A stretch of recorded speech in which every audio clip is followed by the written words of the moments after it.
wabarakatuh. Waalaikumsalam warahmatullahi wabarakatuh. Pada yang terhormat Bapak Haji Untung SPD selaku Kepala Sekolah SD Negeri 88 Palembang. Yang saya hormati Bapak Ibu Guru SD Negeri 88 Palembang. Pertama-tama marilah selalu kita panjatkan rasa puji syukur kita kehadirat Allah Subhanahu wa taala, Tuhan yang Maha Esa, yang mana pada hari ini kita semua masih selalu diberikan limpahan rahmatnya, nikmatnya, sehingga kita dapat berkumpul di ruangan ini dalam acara diseminasi budaya positif yang akan dilaksanakan oleh calon guru penggerak angkatan 11 di Negeri 88 Palembang. Shalawat serta salam marilah selalu kita panjatkan kehadiran kita Nabi Muhammad SAW yang selalu kita nanti-nantikan syafaatnya kelak di hari akhir. Amin ya robbal alamin. Izin saya selaku moderator akan membacakan susunan acara kita di pagi hari ini. Yang pertama pembukaan, yang kedua kata sambutan, dan yang ketiga pengimbasan budaya positif di SD Negeri 88 yang akan dilaksanakan atau yang akan ditampilkan oleh CGP Angkatan 11 dari SD Negeri 88 Palembang. Baiklah, untuk mengawali acara ini marilah kita buka dengan bacaan umul kitab. Liridokatillahi safaiti Rasulullah sallallahu Al-Fatihah. A'udzubillahi minasyaitonirrajim. Bismillahirrahmanirrahim. Alhamdulillahirabbil alamin. Ar-Rahmanir-Rahim. Maliki yaumiddin. Iyyaka na'budu wa iyyaka nasta'in. Ihdinas siratal mustaqim. Siratal ladzina an'amta 'alaihim ghairil maghdubi 'alaihim waladdallin. Amin amin. Selanjutnya kata sambutan. Kata sambutan di sini ayatnya akan disampaikan oleh Kepala Sekolah SD Negeri 88 Palembang kepada Bapak Haji Untung SPD. Kami persilakan. Pak, biasa ada di bulan biasa. Sampai kan gajian kan di bulan dulu tapi ada habis ya. Assalamualaikum warahmatullahi wabarakatuh. Bismillahirrahmanirrahim. Alhamdulillahirabbil alamin. Wassalatu wassalamu ala rasulillah wa ala alihi washabbihi wa barik wasallam. Yang terhormat Bapak Ibu guru maupun tamu yang saya hormati, guru-guru hebat, guru-guru pintar, guru-guru sehat lahir dan batin, ya, guru penggerak, kan calon lagi Wahyatun ini sudah penggerak ya, jadi guru penggerak dia akan menyelesaikan, jadi bukan calon. Yang calon ke nanti Ibu Ida calon, Ibu ini nanti baru calon ya. Itu ya. Jadi dia sudah melaksanakan, tinggal lagi menyelesaikan. Serta sholawat dan salam selalu kita curahkan pada Nabi kita Nabi Muhammad SAW, keluarga, sahabat dan pengikutnya. Yang mana kita semua menikmatinya dari alam ke-8 menjadi alam Ramadan ini, dan kita dapat melaksanakan apa yang kita laksanakan semua. Mudah-mudahan sampai hajat kita nanti. Amin. Bapak Ibu guru penggerak, tamu juga. Ini tamu ya, saya anggap ya. 1, 2, 3, 4, 5 orang ini sangat tamu untuk melihat apa yang akan diutarakan, diapresiasikan oleh guru penggerak. Dalam kesempatan ini, pertama saya apresiasi dulu apa yang akan dilaksanakan oleh guru penggerak ini sebanyak 7 orang, di mana guru penggerak angkatan ke-11 ini berjumlah 8, tapi yang ada 7, satunya berpulang ke rahmatullah SWT ya, jadilah 7. Mudah-mudahan 7 orang ini dapat menyelesaikan apa yang akan dilaksanakan, apa yang akan dibutuhkan dalam beberapa bulan ke depan. Dalam kesempatan ini, sebagai guru penggerak adalah guru yang memotivasi kepada kawan-kawannya, sejawatannya, apa yang akan dilaksanakan akan diimbaskan kepada guru-guru yang lain. Mudah-mudahan kegiatan ini akan menambah materi guru penggerak dan juga kepada guru-guru yang akan mengikuti calon guru penggerak nanti. Karena untuk sekarang semua guru yang masih umurnya boleh mengikuti, itu diharuskan untuk mengikuti. Tinggal lagi SD Negeri 88 ini ada beberapa orang yang harus mengikuti juga. Mudah-mudahan semua nanti seperti ini. Guru SD 88 semua bisa menyelesaikan sebagai guru penggerak semua, insya Allah ya. Termasuk Enda, Ibu Ida, Ibu Asmuti, Ibu Sandira, Ibu Rita.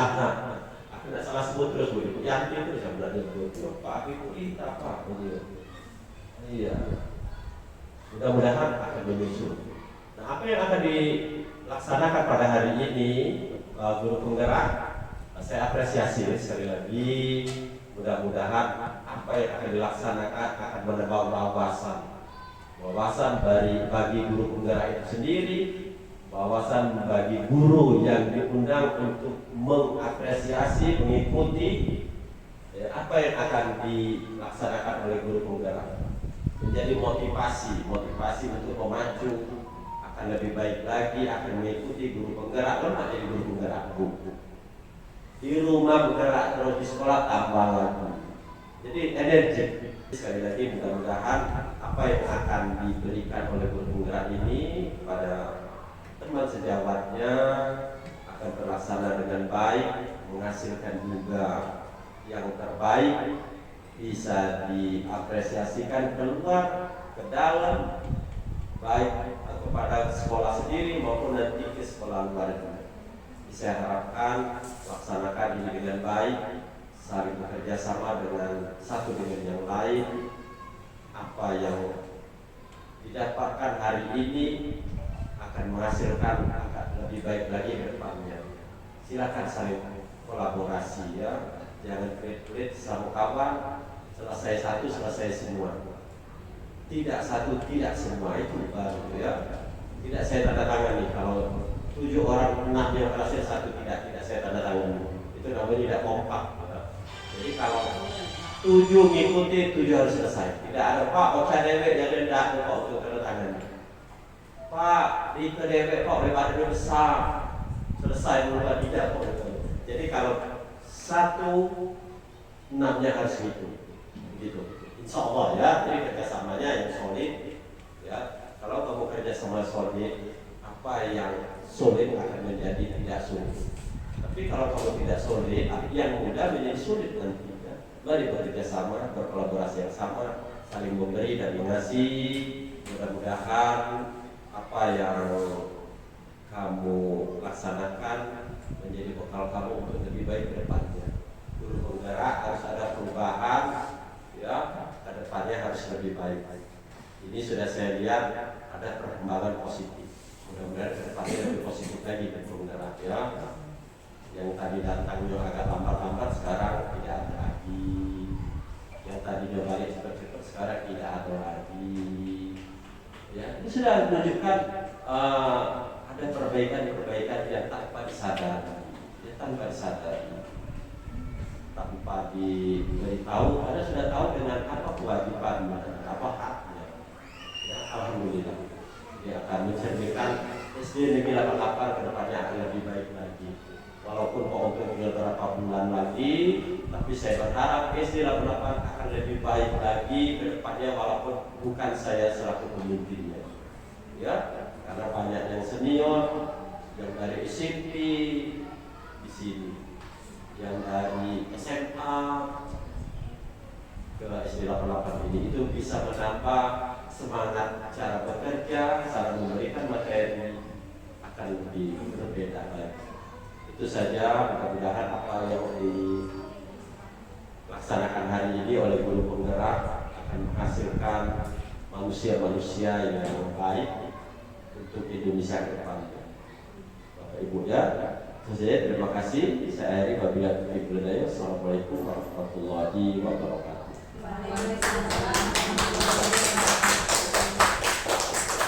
Terima kasih kami ucapkan kepada Bapak Haji Utu. Semoga bermanfaat untuk kita semua, khususnya untuk negeri SD Negeri 88 Kalimantan. Selanjutnya pengimbasan atau diseminasi budaya positif yang akan disampaikan oleh CGP Angkatan 11 dengan tema Mari belajar bersama berkolaborasi, saling mendukung demi mewujudkan disiplin positif di sekolah kita tercinta SD Negeri 88 Palembang. Waktu dan tempat kami persilahkan. Assalamualaikum warahmatullahi wabarakatuh. Yang terhormat Bapak Haji Untung, Kepala Sekolah Paswa SD Negeri 88 Palembang. Yang saya hormati Bapak Ibu Guru SD Negeri 88 Palembang. Pada kesempatan kali ini, pertama-tama marilah kita panjatkan rasa puji syukur kita kehadrat Allah Subhanahu wa Ta'ala, di mana pada siang hari ini kita masih diberikan nikmat, yaitu nikmat sehat, sehingga kita masih dapat berkumpul di ruangan ini dalam keadaan sehat walafiat. Salawat serta salam semoga selalu tercurah limpah kepada junjungan Nabi Muhammad SAW, kepada keluarganya, kepada tabiinnya, dan kepada para pengikutnya yang insya Allah selalu istiqomah, dan semoga kita semua kelak mendapatkan syafaat dari beliau di yaumil akhir.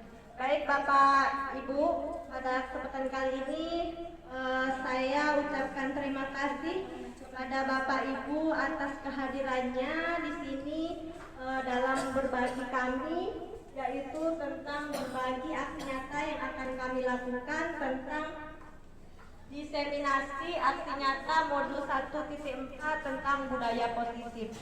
Nah, sebelum kami memulainya, izinkan saya perkenalan terlebih dahulu Bapak Ibu. Izinkan nama saya yaitu Siti Nur Hasanah, berasal dari SD Negeri 88 Palembang. Saya di sini sebagai calon guru penggerak angkatan 11 dari Kota Palembang. Selama mengikuti CGP ini, alhamdulillah saya dibersamai oleh fasilitator kami yang bernama Ibu Maria Ulfa dan Bapak pengajar praktik yaitu Bapak David Herdianto.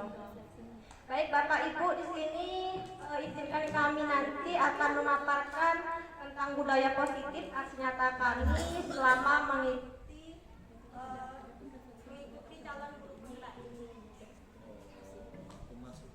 Kemudian Bapak Ibu, mohon maaf kami di sini mengumpulkan bukan berarti kami yang di depan sini menggurui Bapak Ibu, tetapi kita di sini sama-sama diskusi, sama-sama berkolaborasi untuk terciptanya budaya positif yang ada di sekolahan kita. Karena di sini kami dari CGP mendapatkan tugas untuk dapat menyampaikan pembelajaran kami selama di modul 1 di 2 bulan ini untuk menyampaikan kepada Bapak Ibu guru semuanya. Jadi sekali lagi kami mohon maaf Ibu, di sini kami bukan menggurui tetapi kita sama-sama berkolaborasi untuk sama-sama kerjasama agar terciptanya budaya positif. Baik Bapak Ibu, sebelum kita memulai acara hari ini atau pemaparan saya, terlebih dahulu akan membacakan sebuah pantun, yaitu nenek tua tak punya gigi. Sangat unik cara kunyahnya. Aku ucapkan selamat pagi untuk menyaksikan aksi nyata saya. Salam hangat untuk kita semua. Baik Bapak Ibu, adapun tujuan yang akan saya paparkan atau diseminasi hari ini, yang pertama yaitu menciptakan murid yang merdeka dan disiplin diri yang kuat. Kemudian tujuan yang kedua menumbuhkan budaya positif di sekolah dengan meyakini nilai-nilai kebajikan universal. Kemudian yang ketiga, menciptakan kemandirian dan keberanian siswa dalam berpendapat. Dan yang keempat, tujuannya yaitu menumbuhkan motivasi intrinsik dalam diri siswa. Dan yang terakhir, menuntun siswa menemukan solusi atas masalahnya sendiri. Itulah tujuan yang akan kita lakukan hari ini. Baik Bapak Ibu, marilah sebelum kita memulai, biar lebih semangat lagi, kita melakukan ice breaking bersama-sama terlebih dahulu ya Bapak Ibu. Silahkan semuanya berdiri.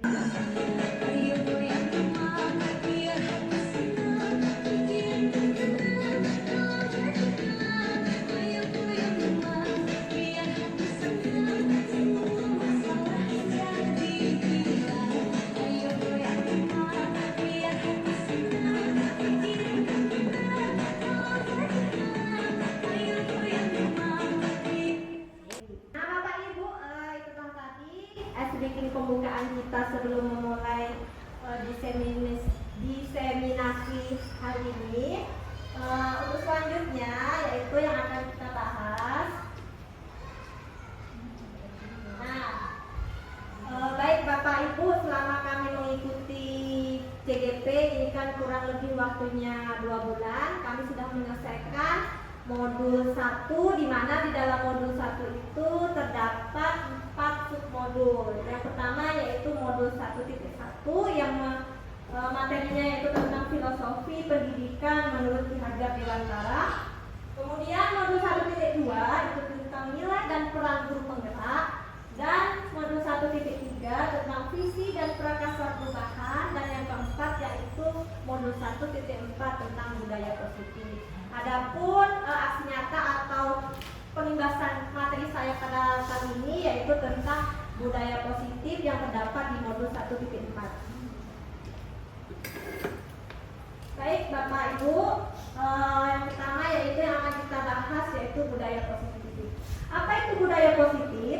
Budaya positif adalah perwujudan nilai-nilai, keyakinan dan kebiasaan di sekolah yang berpihak pada murid agar murid dapat berkembang menjadi pribadi yang kritis, penuh hormat dan bertanggung jawab sesuai dengan profil pelajar Pancasila. Nah, di sini maksudnya Bapak Ibu kita dalam budaya positif ini harapan kita sebagai guru nanti dapat mewujudkan siswa-siswi yang mempunyai karakter sesuai dengan profil pelajar Pancasila. Nah, oleh karena itu kita diharapkan sebagai guru bisa berkolaborasi bersama dalam mewujudkan budaya positif ini Bapak Ibu. Karena kalau kita lakukan sendiri itu tidak akan bisa Bapak Ibu ya, karena ini menyangkut dengan budaya positif, jadi kita lakukan secara bersama-sama dan berkolaborasi. Selanjutnya pada inti dari budaya positif yang akan kita bahas itu kurang lebih ada 8 yang akan kita bahas. Yang pertama yaitu perubahan paradigma belajar, kemudian yang kedua disiplin positif, dan yang ketiga nilai-nilai kebajikan, keempat motivasi perilaku, kemudian yang kelima kebutuhan dasar manusia, kemudian ya keyakinan kelas, posisi kontrol, dan segitiga restitusi. Baik, untuk yang selanjutnya yaitu perubahan paradigma baru. Nah, dalam perubahan paradigma baru, pembelajaran dengan paradigma baru dirancang berdasarkan prinsip pembelajaran yang terdiferensiasi sehingga setiap siswa belajar sesuai dengan kebutuhannya dari tahap perkembangannya untuk mewujudkan profil pelajar Pancasila. Pembelajaran paradigma baru ini memastikan praktik pembelajaran yang berpusat pada murid, yang mana setiap murid belajar sesuai dengan kebutuhannya dan tahap perkembangannya. Nah, maksudnya Bapak Ibu, di sini maksudnya Bapak Ibu, kalau kita tahu bahwasanya dulu kita mengajar itu berpusat pada guru ya Bapak Ibu ya kalau zaman dahulu. Nah, sekarang ada perubahan paradigma baru bahwasanya kita saat mengajar Bapak Ibu harus terpusat pada siswa. Artinya siswa itu yang aktif dalam pembelajaran. Kita sebagai guru hanyalah sebagai fasilitator. Siswa yang menjadi subjek dalam pembelajaran. Mereka yang melakukan pembelajaran yang aktif. Kemudian pada saat kita melakukan pembelajaran pun kita menyesuaikan dengan karakter anak Bapak Ibu, karena setiap anak itu mempunyai karakter yang berbeda-beda, mempunyai bakat yang berbeda-beda. Oleh karena itu kita mengajar, memberikan pengajaran kepada mereka, menuntun dan membimbingnya sesuai dengan karakternya. Makanya sekarang ada istilah sebagai pembelajaran dengan metode berdiferensiasi. Maaf Bapak Ibu ya, agak belibet karena ini istilah baru bagi saya. Nah itu ya. Kemudian, nah di sini ada pertanyaan pemantik Bapak Ibu. Coba Bapak Ibu tolong jawab. Yang pertama di situ, hukuman dapat mendisiplinkan anak. Ibu-ibu setuju atau tidak? Tidak. Dengan kita memberikan hukuman dapat mendisiplinkan anak, ibu-ibu? Tidak. Oh tidak, oke baik. Nanti ya kita bahas selanjutnya. Kemudian yang kedua, pemberian hukuman dengan hal positif seperti membaca atau membersihkan halaman sekolah dapat meningkatkan disiplin anak. Ibu-ibu atau bapak setuju? Baik, setuju. Yang ketiga, memberi penghargaan dapat meningkatkan motivasi belajar anak. Setuju Bapak Ibu? Tidak. Tidak setuju. Oke, nanti kita bahas ya. Nah, ini pembahasan berikutnya yaitu tentang miskonsepsi tentang makna kontrol. Nah, di dalam teori kontrol, ya di sini ada ilusi bahwa guru dapat mengontrol murid.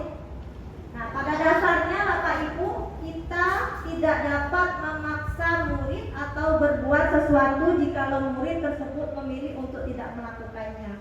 Walaupun tampaknya guru sedang mengontrol perilaku murid, hal demikian terjadi karena murid sedang mengizinkan dirinya dikontrol. Saat itu bentuk kontrol guru menjadi kebutuhan dasar yang dipilih murid tersebut. Teori kontrol menyatakan bahwa semua perilaku memiliki tujuan bahkan terhadap perilaku yang tidak disukai.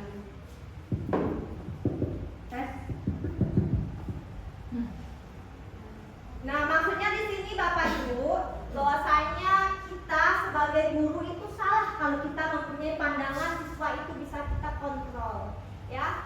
Gimana siswa itu bisa kita kontrol? Karena dalam diri siswa itu tersebut, karena ada dirinya mengizinkan untuk dikontrol. Kalau dalam semestinya itu tidak bisa Bapak Ibu kita mengontrol orang lain, kecuali orang itu sendiri yang mengizinkan dirinya untuk bisa kita kontrol. Kemudian, ilusi bahwa semua penguatan positif, efektif dan bermanfaat. Baik, yang kedua, ilusi bahwa semua penguatan positif, efektif dan bermanfaat. Maksudnya, penguatan positif atau bujukan adalah bentuk-bentuk kontrol, segala usaha untuk mempengaruhi murid agar mengulangi suatu perilaku tertentu adalah suatu usaha untuk mengontrol murid tersebut dalam jangka waktu tertentu. Kemungkinan murid tersebut akan menyadarinya dan mencoba untuk menolak bujukan kita, atau bisa jadi murid tersebut menjadi tergantung pada pendapat sang guru untuk berusaha. Nah, dalam hal ini penguatan positif pun kepada siswa itu, misalkan kita memberikan reward kepada siswa, itu juga kurang tepat bisa mengontrol siswa ya Bapak Ibu, karena itu akan menjadikan siswa ketergantungan kepada kita. Kalau dia dikasih penghargaan mungkin bisa melakukan yang terbaik, tetapi ketika dia tidak diberikan penghargaan atau penguatan positif bisa jadi motivasinya menurun gitu. Jadi itu teori kontrol tentang ilusi bahwa semua penguatan positif itu efektif dan bermanfaat itu belum tentu ya Bapak Ibu, karena dapat menjadikan siswa tadi kurang termotivasi dalam dirinya karena dia hanya termotivasi karena adanya penghargaan dari orang lain. Untuk yang selanjutnya yaitu ilusi bahwa kritik dan membuat orang merasa bersalah dapat menguatkan karakter. Maksudnya, menggunakan kritik dan rasa bersalah untuk mengontrol murid menuju pada identitas gagal, mereka belajar untuk merasa buruk tentang diri mereka. Mereka mengembangkan dialog diri yang negatif. Kadangkala sulit bagi guru untuk mengidentifikasi bahwa mereka sedang melakukan perilaku ini, karena seringkali guru cukup menggunakan suara halus untuk menyampaikan pesan negatif. Nah, dari ini kita juga tidak baik ya Bapak Ibu kalau kita mau membuat siswa disiplin itu dengan kita memberikan kritikan atau dengan memarahi, karena itu nanti membuat siswa menjadi terkucilkan di kelasnya Bapak Ibu. Jadi itu harus kita hindari kata-kata negatif yang kita lakukan kepada peserta didik, karena pada dasarnya siswa itu tidak akan bisa berkembang kalau kita mendidiknya dengan cara sering dikritik dengan kata-kata negatif. Kemudian yang selanjutnya, ilusi bahwa orang dewasa memiliki hak untuk memaksa. Maksudnya, banyak orang dewasa yang percaya bahwa mereka memiliki tanggung jawab untuk membuat murid-murid berbuat hal-hal tertentu. Apapun yang dilakukannya dapat diterima, selama ada sebuah kemajuan berdasarkan sebuah pengukuran kinerja. Pada saat itu pula, orang dewasa akan menyadari bahwa perilaku memaksa tidak akan efektif untuk jangka waktu panjang dan sebuah hubungan permusuhan dan terbentuk. Nah, itu tadi beberapa ilusi kontrol tentang teori kontrol ya Bapak Ibu. Kemudian ini stimulus respon dengan teori kontrol. Yang pertama, stimulus responnya, kita mencoba mengubah orang agar berpandangan sama dengan kita. Teori kontrol yang sebenarnya, kita hanya bisa berusaha memahami pandangan orang lain tentang dunia. Kemudian yang kedua, stimulus responnya, perilaku buruk dilihat sebagai suatu kesalahan.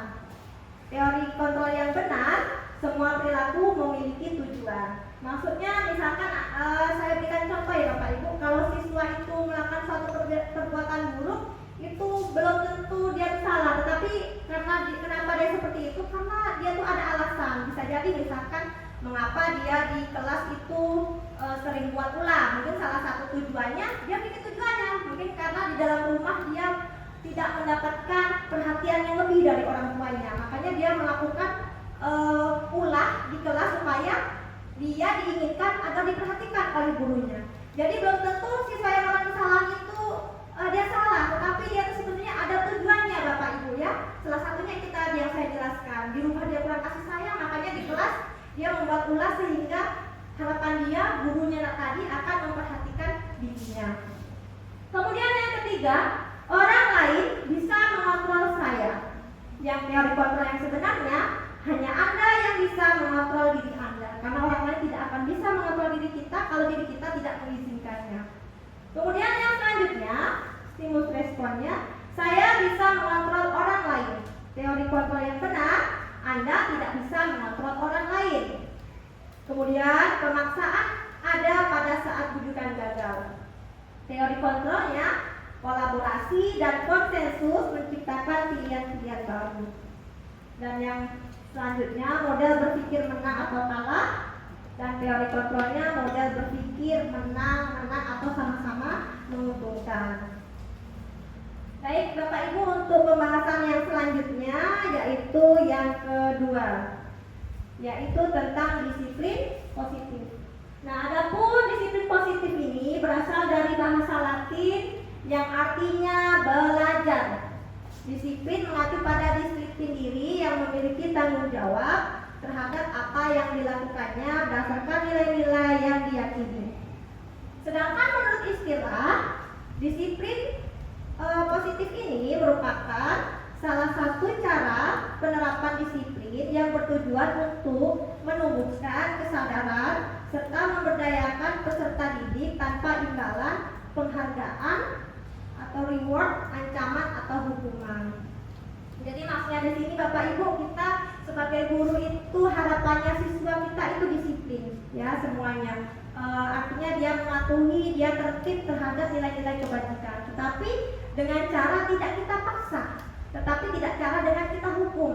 Yang kita inginkan itu timbul dari dalam dirinya tanpa adanya pengaruh dari luar. Artinya tugas kita sebagai guru memunculkan motivasi intrinsik yang ada dalam dirinya supaya dalam melakukan disiplin positif ini tanpa pengaruh dari luar. Artinya dia memang termotivasi untuk menjadi lebih baik dan tertib disiplin mengikuti aturan yang ada di sekolah.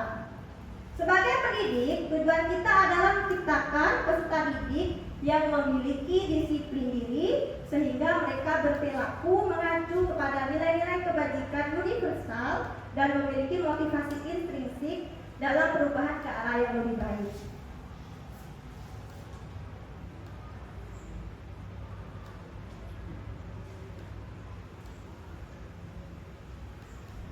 Nah, dalam konsep disiplin positif, ini yang pertama, disiplin muncul itu dari motivasi internal yang kuat.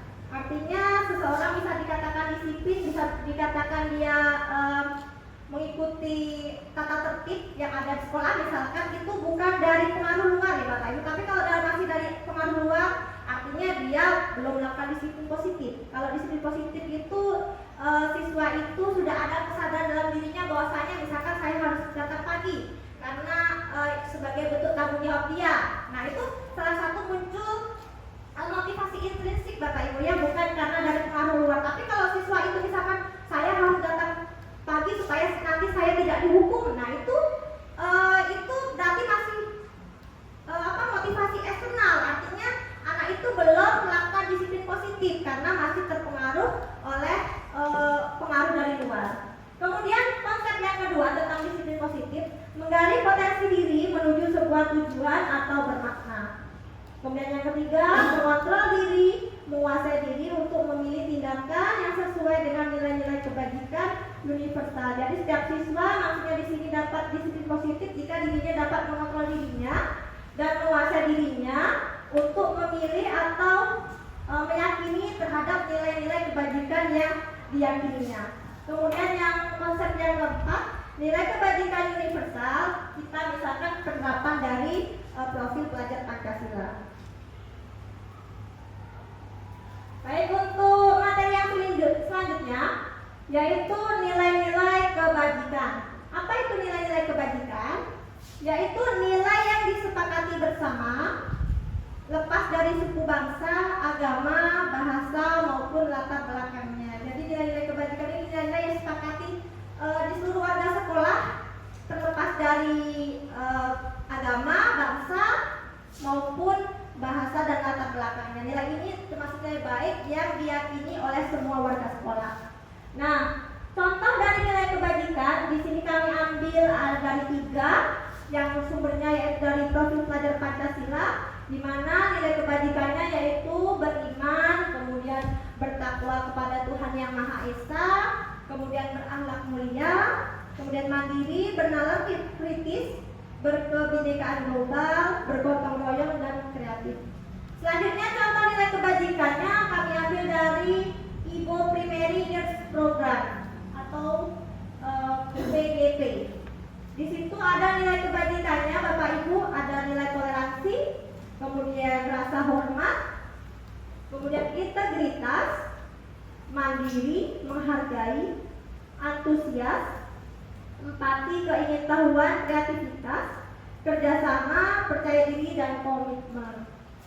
Contoh nilai kebajikan yang ketiga yaitu tentang petunjuk hidup, di mana berisi tentang contohnya peduli, mempunyai karakter peduli, kemudian penalaran, bekerja sama, keberanian, keingintahuan, kemudian usaha, keluasan atau fleksibilitas, berorganisasi, kesabaran, keteguhan hati, kehormatan, kemudian memiliki rasa humor, berinisiatif, integritas, pemecahan masalah, sumber pengetahuan, tanggung jawab, dan persahabatan. Ya. Baik Bapak Ibu, kita lanjut di materi selanjutnya yaitu tentang teori motivasi manusia. Ada 3 alasan motivasi manusia dalam melakukan sesuatu. Di sini menurut Diana Gosen dalam bukunya Restructuring School Discipline. Nah, di mana seseorang itu mempunyai motivasi dalam melakukan sesuatu itu disebabkan oleh 3 hal ini Bapak Ibu ya. Yang pertama yaitu seseorang itu dapat termotivasi melakukan sesuatu karena menghindari ketidaknyamanan atau hukuman. Nah, ini maksudnya seperti yang saya contohkan pertama tadi, misalkan kita hubungan dengan siswa ya Bapak Ibu, misalkan siswa itu dia taat dalam hal berangkat pagi atau tidak telat. Dia tahu konsekuensinya, nanti kalau saya telat saya dihukum. Atau kayak kemarin kasusnya kita pada saat upacara itu hari pertama banyak yang melanggar, tidak memakai atribut sekolah atau tidak disiplin dalam upacara menggunakan atribut. Karena ada hukuman, untuk hari berikutnya ternyata berkurang Bapak Ibu. Ya, setelah ada hukuman dari pihak sekolah bagi yang tidak menggunakan atribut lengkap, ada hukuman. Nah, dari situ hari berikutnya karena dia melihat ada siswa yang dihukum karena dia tidak memakai atribut lengkap, berkurang menjadi tidak ada yang melanggar. Artinya dari situ berarti setiap seseorang itu dia akan termotivasi jika dalam dirinya itu ada hukuman, ada dampak yang dilakukannya. Itu ya Bapak Ibu, contohnya seperti itu. Nah, kemudian teori motivasi yang kedua, seseorang itu dapat memotivasi dalam melakukan sesuatu yaitu karena mendapatkan imbalan atau penghargaan dari orang lain. Seperti contohnya ini misalkan kita janjikan anak itu di kelas gitu ya, yang nanti yang juara akan ibu kasih hadiah misalkan, atau yang bisa menjawab ibu kasih permen. Pasti banyak anak itu yang berebut mau menjawabnya Bapak Ibu kalau di kelas. Karena apa? Karena ada imbalan tadi. Itulah motivasi dia, tapi itu sebenarnya kurang baik ya Bapak Ibu, karena itu termasuk motivasi intrinsik. Artinya kalau dia tidak diberikan imbalan, berarti anak itu tidak melakukan hal yang terbaik. Karena dikasih imbalan tadi, contohnya dikasih permen atau kita kasih hadiah, dia termotivasi mau menjawab, mau melakukan hal yang terbaik. Nah, di situ ada sisi baiknya, ada tidaknya. Sisi baiknya siswa menjadi lebih termotivasi karena ada penghargaan dari orang. Tetapi sisi buruknya ketika tidak ada hadiah, ketika tidak ada penghargaan, maka motivasi belajar siswa itu akan menurun karena dia menganggap nggak ada hadiah ini. Jadi biar orang lain saja yang menjadi yang terbaik. Nah, seperti itu Bapak Ibu ya. Jadi ini teori motivasi yang pertama tadi, orang itu termotivasi karena adanya ketidaknyamanan atau karena dihukum, makanya dia termotivasi melakukan sesuatu yang baik. Kemudian yang kedua, orang itu dapat termotivasi karena adanya penghargaan. Dia berharap dirinya, kalau saya melakukan ini nanti saya dihargai, kalau saya melakukan ini nanti saya diberikan hadiah, seperti itu. Kemudian pengaruh yang ketiga, seseorang itu dapat termotivasi karena menjadi orang yang diinginkan dan menghargai diri sendiri dengan nilai-nilai dipercaya. Nah, ini motivasi yang paling baik ya Bapak Ibu. Karena ini dia ingin melakukan yang terbaik itu bukan dipengaruhi dari luar, melainkan dari dalam diri dia sendiri, ingin menjadikan dirinya berharga dan dia meyakini bahwasanya nilai ini baik untuk dirinya.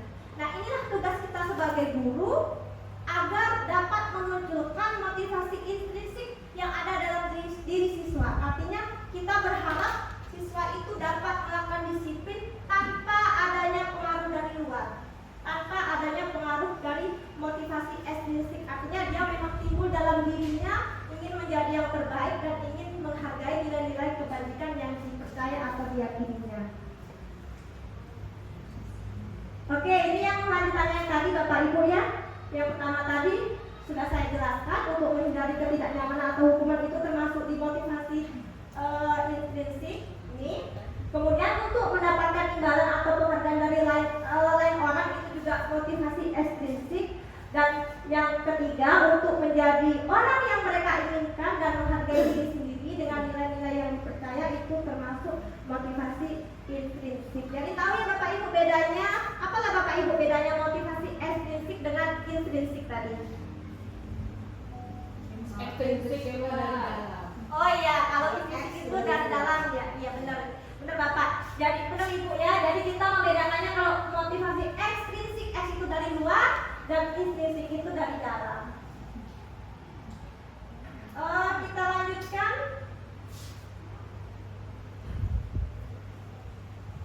Nah, ini yang tadi ya Bapak Ibu. Untuk menghindari ketidaknyamanan atau hukuman, murid melakukan disiplin diri karena dia takut dihukum. Ini merupakan motivasi eksternal atau dipengaruhi dari luar.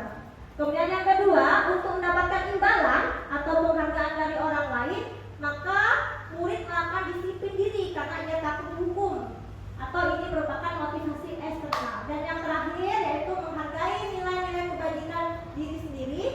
Murid melakukan disiplin diri karena sadar akan nilai kebajikan dirinya, memotivasinya bersifat internal dan bukan eksternal. Jadi seharusnya yang kita butuhkan untuk mendidik siswa atau memberikan motivasi yang seperti apa Bapak Ibu? Iya, motivasi intrinsik ya Bapak Ibu ya. Iya benar. Lanjut Bapak Ibu, ini tentang teori hukuman, konsekuensi dan restitusi. Apa bedanya hukuman, konsekuensi dan restitusi? Hukuman yaitu bersifat tidak rencana atau tidak terencana, kemudian bersifat tiba-tiba. Sebagai contoh, misalkan ada siswa yang melanggar dalam kelas, Bapak Ibu kamu telat, kamu harus lari lapangan. Nah, itu kan secara sepihak saja Bapak Ibu ya, kita memberikan hukuman kepada siswa, bukan atas kesepakatan siswa. Jadi itu sifat dari hukuman. Kemudian yang kedua, murid tidak tahu apa yang akan terjadi. Karena hukuman tadi bersifat mendadak atau secara tiba-tiba, makanya saat murid melanggar dia tidak tahu kenapa saya dihukum gitu ya. Taunya dia saya salah langsung dihukum tanpa diberikan alasannya, ditanya alasannya mengapa dia seperti itu. Itulah sifatnya dari hukuman. Kemudian bersifat satu arah karena di situ dia tidak mementingkan alasan apa di siswanya, taunya guru siswa itu melanggar dan harus mendapatkan hukuman. Kemudian ciri dari hukuman yaitu berupa hukuman fisik atau psikis. Jadi misalkan guru ada siswa bersalah langsung dihukum berdiri di depan kelas, itu kan berarti dia menghukum secara fisik. Bisa jadi fisiknya lama-lama capek ya Bapak Ibu kalau kita menghukum dia berdiri di depan kelas gitu. Nah sekarang yang kedua yaitu konsekuensi. Ciri dari konsekuensi yang pertama yaitu terencana atau disepakati sesuai peraturan. Kemudian yang kedua, murid tetap dibuat tidak nyaman. Sikap guru selalu memonitor murid. Nah, di konsekuensi ini ada perubahan lebih baik, maksudnya seperti ini. Antara guru dan siswa itu pada saat sebelum pembelajaran mungkin mereka melakukan kesepakatan Bapak Ibu. Jika ada yang melanggar ini misalkan, nah maka konsekuensinya ini. Nah itu di situ maksudnya konsekuensi ya Bapak Ibu. Jadi antara siswa dan murid melakukan kesepakatan. Jika salah satu melanggar maka seorang siswa harus mengikuti apa yang sudah menjadi disepakati tadi konsekuensinya.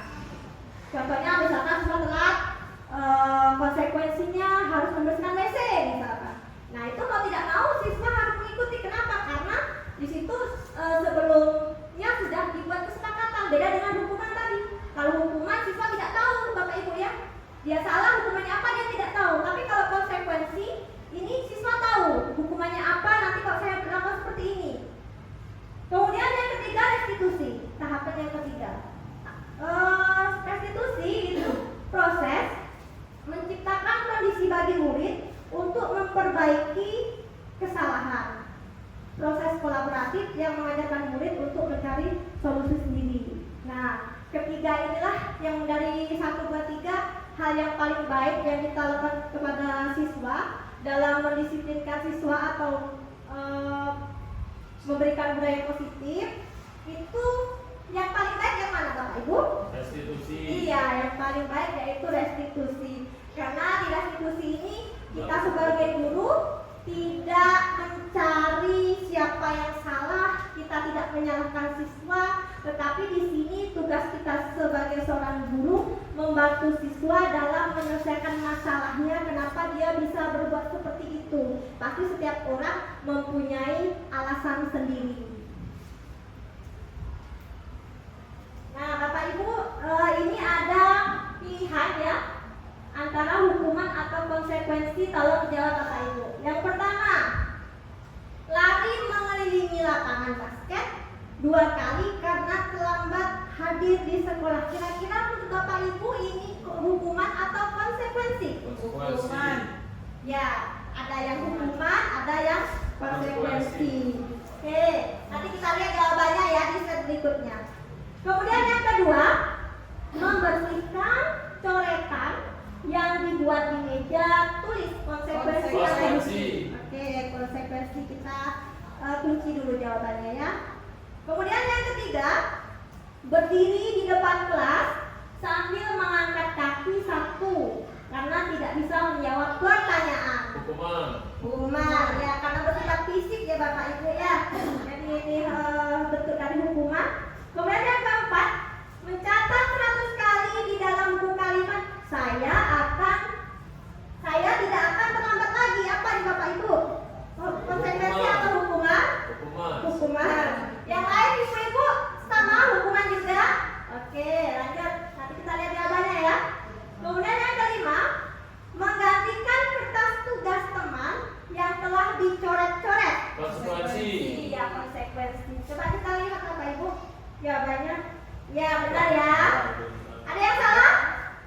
Ada yang salah ya? Oke, yang pertama tadi lari mengelilingi lapangan basket 2 kali karena terlambat hadir. Ini hukuman benar Bapak Ibu karena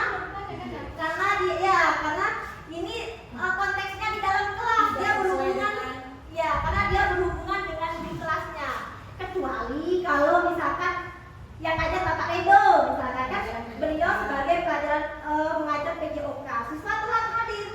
Nah, Bapak Edo memberikan konsekuensinya bahwasanya lari lapangan basket 2 kali itu bukan hukuman Bapak, karena itu sesuai dengan lingkupnya, yaitu olahraga. Kan kalau dia berlari itu, karena kalau dia lari itu kan ada hubungan dengan kebugaran fisiknya Bapak ya, jadi sesuai dengan lingkup materinya. Ya, mungkin saya belajar PJOK. Ya, Harus pas pada tempatnya. benar Ibu. Ya. Lanjut Bu ya, yang kedua, memberikan coretan yang dibuat di meja tulis. Konsekuensi benar apa salah tadi Bapak Ibu? Oh ya, benar ya. Lanjut, kemudian yang ketiga, berdiri di depan kelas sambil mengangkat kaki. 1 karena tidak bisa menjawab pertanyaan. Hukuman benar ya. Karena kenapa hukuman Bapak Ibu kira-kira? Karena tidak sesuai. Iya, tidak sesuai dengan konteks. Kemudian dia berhubungan dengan fisik. Fisik. Itu benar. Kemudian yang keempat, mencatat 100 kali di dalam buku kalimat saya tidak akan terlambat lagi. Ya, hukuman benar. Yang terakhir, menggantikan kertas tugas teman yang telah dicoret-coret. Konsekuensi. Lanjut ya Bapak Ibu. Nah, ini ada slide perbedaan hukuman dan konsekuensi. Kalau hukuman itu sesuatu yang menyakitkan harus terjadi karena salah satu pihak dirugikan pasti Bu ya. Namanya hukuman, walaupun tidak dengan fisik, bisa dengan kata-kata, siswa itu akan menjadi sakit hati, marah, minder, dongkol, bisa jadi suatu saat meluap, dia bisa meluapkan emosinya kepada orang lain karena itu ada rasa sakit hati di dalamnya kalau kita menghukum siswa. Nah, sedangkan konsekuensi itu sesuatu harus terjadi. Artinya jika siswa itu melanggar, dia tahu konsekuensinya yang akan terjadi itu apa. Artinya di sini ada kesepakatan antara siswa dengan guru. Kalau hukuman tadi tidak ada kesepakatan karena bersifat mendadak. Kemudian yang kedua, perbedaan dari hukuman membuat anak sakit fisik maupun hati untuk jangka waktu lama. Nah, konsekuensinya, kalau konsekuensi membuat anak merasa tidak nyaman dalam jangka waktu pendek. Kemudian hukuman, anak membenci kedisiplinan. Kenapa tuh anak membenci kedisiplinan? Karena kalau dia tidak disiplin, nanti kena hukum. Nah, dia benci kalau ada aturan tentang kedisiplinan. Nanti kalau saya tidak disiplin, pasti saya kena hukum. Kemudian kalau konsekuensi, anak menghargai disiplin karena dia tahu kalau saya nanti tidak disiplin, tidak mengikuti apa yang menjadi tata tertib di sekolah, saya akan mendapatkan seperti ini gitu. Jadi dia menghargai kedisiplinannya ya, karena dia tahu nanti konsekuensinya bagaimana. Kemudian sifat dari hukuman yaitu paksaan, sedangkan konsekuensi bersifat stimulus dengan tanggapan. Kemudian yang hukuman mendorong anak menyakiti diri sendiri karena dia merasa tadi sakit hati, bisa jadi dia menyakiti diri sendiri ya. Konsekuensinya mendorong anak agar mudah menyesuaikan diri. Kemudian kalau hukuman Bapak Ibu, konsep diri yang buruk, sedangkan konsekuensi konsep diri yang baik. Dan hukuman anak belajar untuk menyembunyikan kesalahan karena dia tahu kalau saya ketahuan salah nanti saya dihukum, makanya dia sebisa mungkin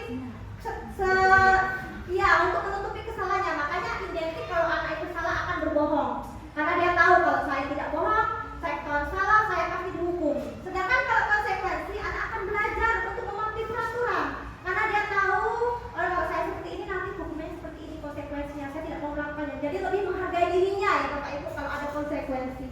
Kemudian marah, kalau hukuman itu ada perasaan marah, rasa bersalah, kemudian dia merasa dipermalukan, merasa tak dihargai di kelas. Misalkan kita Bapak Ibu mengucapkan kata-kata tidak enak kepada siswa, kamu itu selalu buat ibu marah misalkan, ya itu kan gak enak didengar sama anak ya Bapak Ibu, karena dia merasa dipermalukan di depan teman-temannya. Kalau konsekuensi kehilangan hak, dibuat tidak nyaman, diasingkan untuk sementara saja sifatnya. Lanjut ya Bapak Ibu.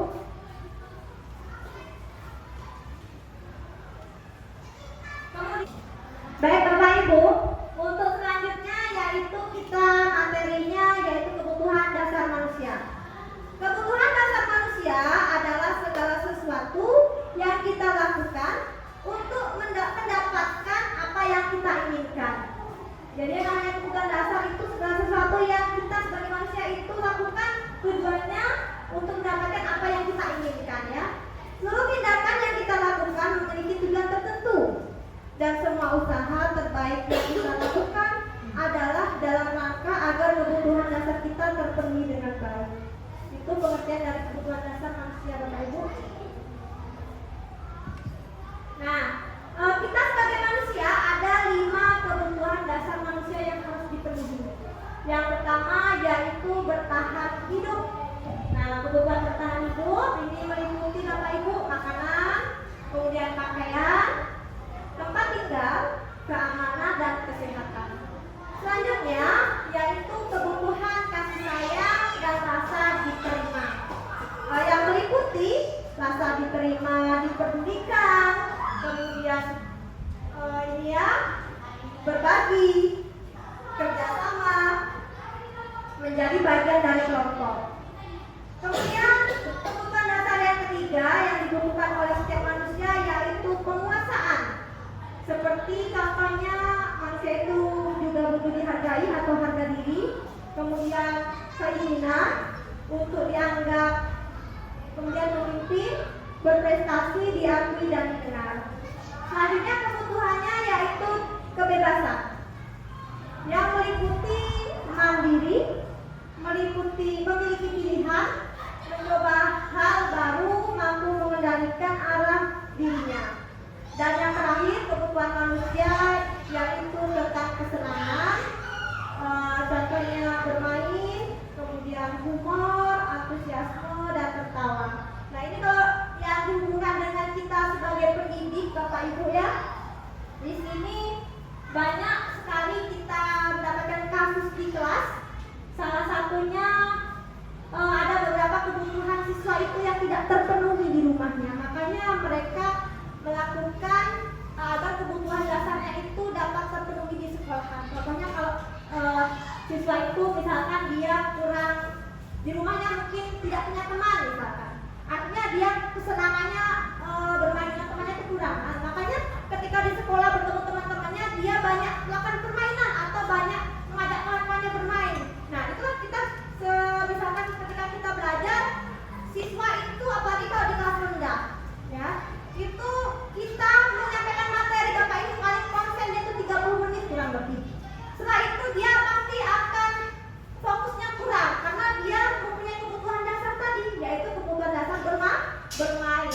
Makanya kita sebagai guru harus memahaminya Bapak Ibu ya, karena memang kita harus mengajar sesuai dengan kodrat alam dan kodrat zaman. Artinya kodrat alam kita mengajar sesuai dengan memang usia anak. Jadi anak itu tidak bisa langsung fokus kita mengajar dalam beberapa jam dikasih materi, tidak bisa Bapak Ibu. Jadi memang harus diselingi dengan permainan-permainan atau ice breaking supaya kebutuhan dasar anak dalam hal bermain tadi sekalian belajar, sekalian bermain bisa terpenuhi di dalam kelas. Itu Bapak Ibu. Kemudian 5 posisi kontrol guru. Oke Bapak Ibu, 5 posisi kontrol guru. Ini ada 5. Yang pertama penghukum, kemudian yang kedua pembuat rasa bersalah, kemudian yang ketiga sebagai teman, kemudian yang keempat sebagai pemantau, dan yang kelima yaitu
Apa?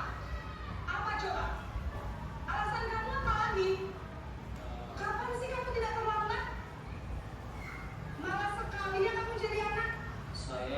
Dasar pemalas. Gak kapok-kapok sih kamu. Sudah berapa kali terlambat? Sana, kamu pergi ke lapangan basket 2 kali. Kenapa saya harus ke lapangan basket, Bu? Kenapa? Kamu ngelawan ibu. Berani-beraninya jawab. Sudah terlambat, masih berani jawab pula. Sekarang, keliling lapangan basket 5 kali sekalian. Biar kapok. Cepat. Pergi sana ke lapangan basket.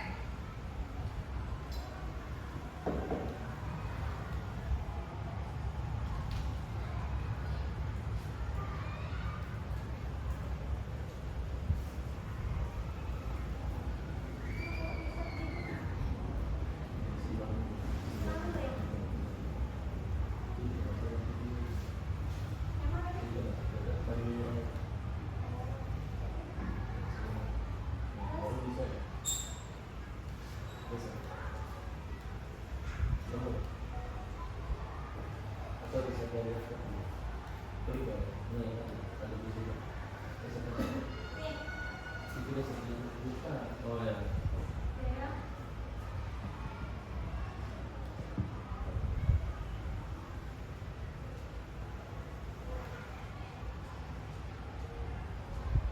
Baik Bapak Ibu, itu tadi tentang video kita sebagai guru mempunyai 5 posisi kontrol ya.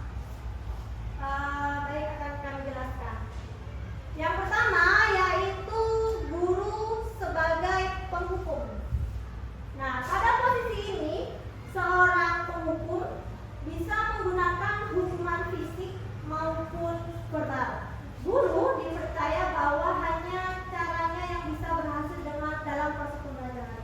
Misalkan dengan nada suara tinggi, bahasa tubuh, mata melotot, dan jari menunjuk-nunjuk atau menghabis. Contohnya misalkan ada kasus siswa yang terlambat di kelas. Guru itu marah dengan bicara kasar mungkin Bapak Ibu ya, tidak lemah lembut. Terlambat lagi, pasti terlambat lagi katanya. Selalu datang terlambat. Kapan bisa datang tepat waktu? Kira-kira bagaimana perasaan Bapak Ibu kalau kita seperti itu kan sama seorang guru? Malu, Bu. Iya, pasti malu ya Bapak Ibu ya. Nah, hal yang seperti itulah yang harus kita ubah Bapak Ibu setelah kita melakukan disiplin positif ini ya. Kita sebagai guru jangan sampai kita menjadi posisi kontrol sebagai penghukum Bapak Ibu, karena akan berdampak negatif kepada siswa. Mungkin pada saat itu siswa mengikuti apa yang kita mau Bapak Ibu, tapi dalam hati dia sakit hati. Dia merasa dipermalukan di depan kawan-kawannya. Suatu saat bisa dia melakukan hal-hal yang lebih buruk lagi dari yang hari dia melakukan kesalahan. Gitu ya.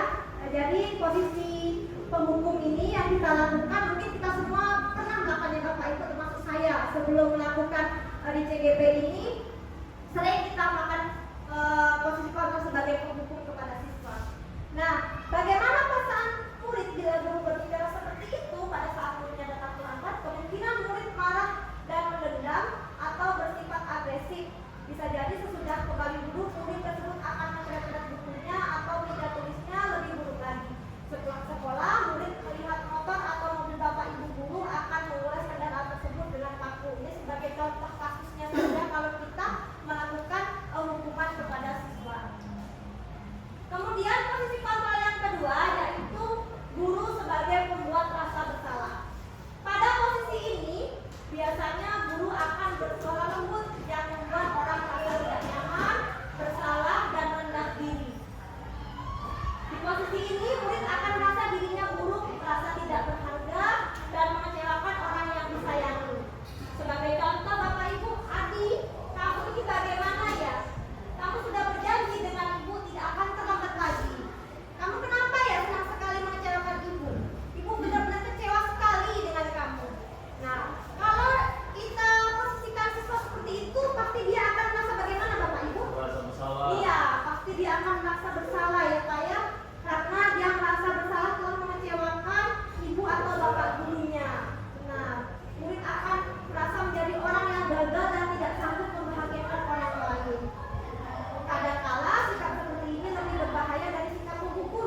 tiba-tiba bisa meletus amarahnya dan bisa menyakiti diri sendiri atau orang lain.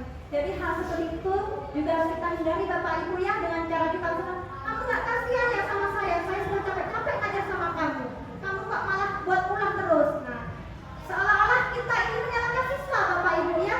Jadi hal yang seperti itu setelah kita belajar di sisi positif, kalau bisa kita hindari Bapak Ibu ya. Melainkan nanti ada bagaimana caranya supaya kita bisa mendisiplinkan siswa. Bagaimana caranya nanti kita bahas ke yang berikutnya. Kemudian sebagai teman, pada posisi ini guru tidak akan menyakiti murid, namun akan tetap berupaya mengontrol murid untuk persuasi. Hubungan baik yang terjalin antara guru dan murid untuk mempengaruhi seseorang. Hal negatif dari posisi teman adalah bila suatu saat guru tersebut tidak membantu, maka murid akan merasa dikecewakan dan tidak mau lagi berusaha. Murid hanya akan berpindah untuk guru tertentu dan tidak untuk guru lainnya. Nah, seperti contohnya Bapak Ibu, guru berkata, Adi, ayolah, bagaimana sih kamu? Kemarin kamu sudah janji ke Bapak bukan? Kenapa terlambat lagi? Sambil tertawa ringan. Nah, sambil tertawa ringan artinya kita tidak marah kepada siswa Bapak Ibu ya. Kita menganggap seperti teman siswa itu. Ya sudah, tidak apa-apa, dulu sana, nanti Pak Guru bantu kamu ini ya. Nah, dengan ada seperti itu Bapak Ibu, bagaimana perasaan murid dengan sikap guru yang seperti itu tadi? Merasa tenang Bu. Iya Pak, benar sekali Pak. Maka murid akan merasa senang dan akan kepada guru, karena guru menegur dengan cara lemah lembut, dengan cara senyum, berbicara dengan nada yang lembut, yang baik ya. Murid akan merasa senang dan akan kepada gurunya. Hanya saja di sisi negatifnya, murid menjadi tergantung pada guru tersebut Bapak Ibu. Bila ada masalah, dia merasa bisa mengandalkan guru tersebut untuk membantunya. Dia jadi kurangkan diri karena dia merasa Bapak nanti, misalkan dia ajarkan PR, pasti nanti nggak dimarah sama Bapak. Palingan cuman dinasihati saja gitu. Palingan seperti itu Bu ya. Jadi sebagai teman ini juga kurang tepat sebenarnya gitu ya. Kita lanjutkan. Nah, ini yang keempat, yaitu sebagai pemantau. Memantau berarti mengawasi. Pada posisi ini guru bertanggung jawab atas perilaku siswa yang kita awasi. Posisi pemantau berdasarkan pada peraturan atau konsekuensi. Pemantau mengandalkan perhitungan, catatan, data yang digunakan sebagai bukti atas perilaku seseorang. Sebagai contoh Bapak Ibu, jika guru posisi kontrol seorang guru sebagai pemantau, Adi, tahu kan kamu jam berapa kita memulai? Jawab oleh Adi, tahu Pak. Kata guru, kamu terlambat 15 menit. Apakah kamu sudah mengetahui konsekuensi yang harus dilakukan jika terlambat? Kata Adi, paham Pak, saya harus tinggal kelas pada jam istirahat nanti dan mengerjakan tugas ketertinggalan saya. Nah, pada posisi seperti ini, murid akan memahami konsekuensi yang harus dijalankan Bapak Ibu karena telah melanggar salah satu peraturan yang ada di sekolah. Guru tidak menunjukkan suatu emosi yang berlebihan, menjadi marah atau membuat merasa berbuat salah. Murid tetap dibuat tidak nyaman, yaitu dengan harus tinggal kelas pada waktu jam istirahat dan mengerjakan tugas. Yang terakhir yaitu posisi manajer ya Bapak Ibu. Nah, dalam posisi manajer ini seperti contohnya.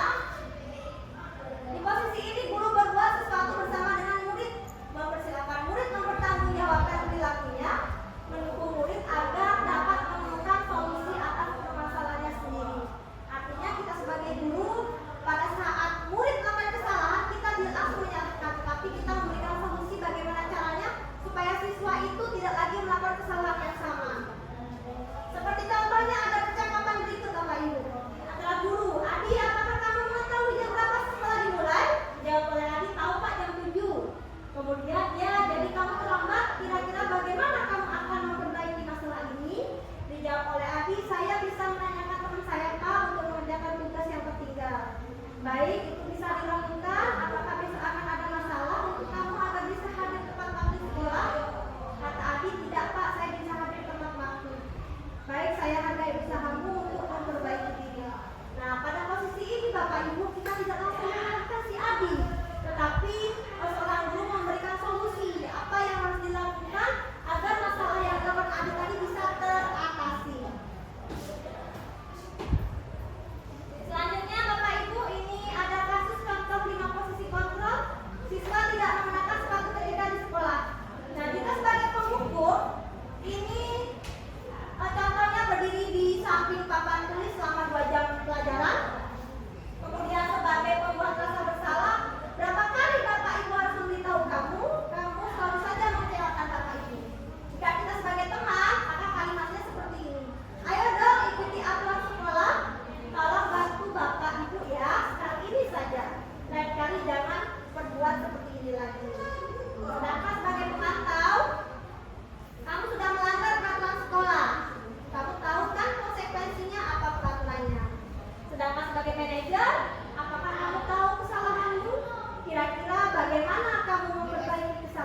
Kesepakatan kelas Bu, dari mana guru dan peserta didik itu bisa menyepakati kesepakatan bersama yang dibuat. Iya benar Bapak Edo. Kalau kesepakatan itu di mana kesepakatan itu dilakukan secara bersama-sama Bapak Edo ya, atas keyakinan sama-sama dan disepakati sama-sama. Kalau peraturan? Kalau peraturan hanya ditentukan dan dibuat oleh guru. Iya tepat sekali Bapak Edo.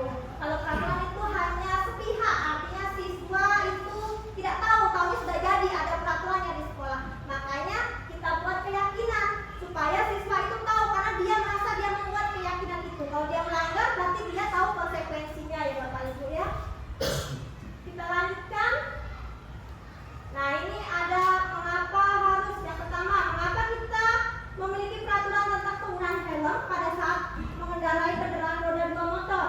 Kira-kira jawabannya apa Bapak Ibu? Kenapa kita harus memakai helm ketika kita mengendarai motor? Untuk keamanan saat berkendara. Ya, mungkin ini ada dua faktor ya Bapak Edo ya atau Ibu-ibu. Yang pertama, kalau seseorang itu dalam dirinya muncul motivasi intrinsik, mungkin dia mikirnya dengan saya memakai helm saya akan selamat. Ya. Kalau yang dapat tilang. Nah benar sekali Pak Edo ya. Kalau dia ada faktor apa? Kena takut tilang polisi, nanti kena denda, itu faktor dari luar. Kira-kira lebih baik yang faktor dari mana Pak? Instruksi guru. Iya ya Pak ya benar. Dari dalam diri, jadi tanpa pengaruh dari luar memang muncul untuk kebaikan ya kemauan kita sendiri.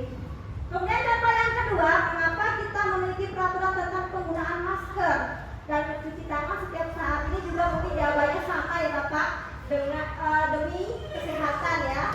Kita lanjutkan. Nah berikut ada keyakinan kelas Bapak Ibu. Ini bagaimana cara kita membuat keyakinan kelas. Ada 7 cara kita membuat keyakinan kelas. Yang pertama bersifat lebih abstrak daripada peraturan yang lebih rinci dan konkret. Yang kedua berupa pernyataan universal. Kemudian yang ketiga, pernyataan keyakinan kelas senantiasa dibuat dalam bentuk positif.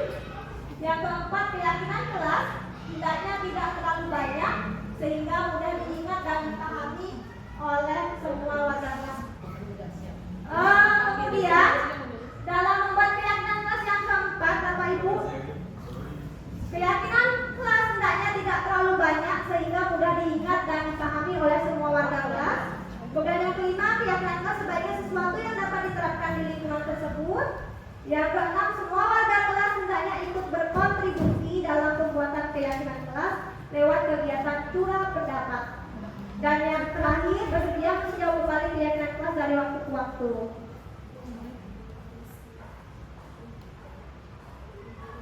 Nah ini kegiatan membuat keyakinan kelas Bapak Ibu. Yang pertama yaitu berdiskusi tentang perbedaan peraturan dan keyakinan. Kemudian merumuskan peraturan menjadi keyakinan.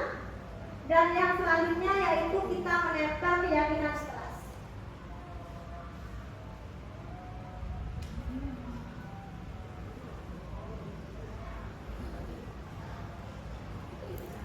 Berikut Bapak Ibu silakan tonton. Ini ada contoh dalam membuat keyakinan kelas.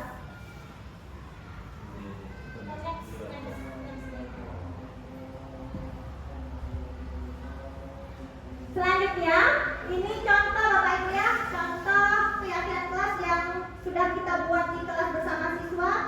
Di sini tidak ada kata-kata negatif Bapak Ibu ya, karena dalam membuat keyakinan kelas kita tidak boleh menggunakan kata-kata negatif. Yang pertama yaitu datang tepat waktu, contohnya. Yang kedua dengarkan penjelasan guru. Kemudian keyakinan kelas yang berikutnya yaitu belajar dengan aktif dan tertib. Kemudian minta izin sebelum keluar kelas, mengucapkan salam ketika masuk kelas, jujur dalam ujian dan membuang sampah pada tempatnya. Ini contoh keyakinan kelas yang sudah saya buat bersama siswa. Nah yang terakhir yaitu pembahasan kita tentang segitiga restitusi Bapak Ibu. Apa itu segitiga restitusi? Restitusi adalah sebuah cara menanamkan disiplin positif pada murid, suatu proses menciptakan kondisi bagi murid untuk memperbaiki kesalahan mereka, sehingga mereka kembali pada kelompok mereka dengan karakter yang lebih kuat. Itu menurut dosen. Atau suatu proses dialog yang dijalankan oleh guru agar dapat menghasilkan murid yang mandiri dan bertanggung jawab, sebuah pendekatan untuk menciptakan disiplin positif. Tujuannya dari kita melakukan segitiga institusi Bapak Ibu untuk menghasilkan murid-murid yang mandiri dan bertanggung jawab. Karena dari kesalahannya kita bantu dari solusinya dan dia sendiri yang menyelesaikan masalah itu.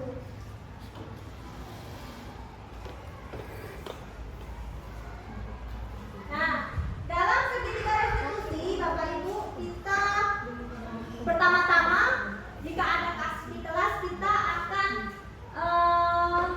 prosesnya yaitu tahapannya dengan menstabilkan identitas, yaitu untuk membuat anak yang merasa gagal karena berbuat salah menjadi positif terhadap dirinya. Seperti contohnya, berbuat salah itu hal yang manusiawi, tidak ada manusia yang sempurna, untuk kata seorang guru. Jadi kita tidak menyalahkan siswa langsung Bapak Ibu ya. Ketika siswa membuat kesalahan, kita memahami, kita menstabilkan identitas dulu, kita gali anak itu bahwasanya wajar mereka melakukan kesalahan karena tidak ada orang yang sempurna, tapi setiap orang pernah melakukan kesalahan. Dengan kata-kata seperti itu yang tadinya anak berbuat salah, mungkin dia tidak merasa takut Bapak Ibu, tapi dia merasa oh ternyata saya ini dibela gitu ya sama guru ya. Tetapi nanti ada proses berikutnya, yaitu yang kedua, validasi tindakan yang salah. Maksudnya membantu murid mengenali kebutuhan dasar yang ingin dipenuhi ketika melakukan kesalahan tersebut. Contohnya, kamu pasti punya alasan mengapa melakukan itu, padahal kamu bisa melakukannya yang lebih baik dari ini. Nah, ini contohnya ketika kita misalkan ada anak yang mencontek di kelas Bapak Ibu. Kita tanya validasi tindakan yang salah. Jadi kita tanya, pasti setiap anak itu melakukan kesalahan ada tujuannya. Ya, makanya kita tanya ada penyebabnya apa? Mengapa kamu bisa melakukan hal seperti itu? Coba ceritakan sama ibu. Nah, kata-kata seperti itulah sebagai contoh bahwasanya kita dalam tahapan validasi tindakan yang salah kepada siswa. Pasti nanti kalau kita berbicara lemah lembut, kita tanya baik-baik, siswa itu akan bercerita Bapak Ibu kenapa dia mau berlaku seperti itu atau berbuat yang tidak disiplin atau tidak baik terhadap teman-temannya. Lanjut. Nah, yang terakhir yaitu prosesnya menanyakan keyakinan.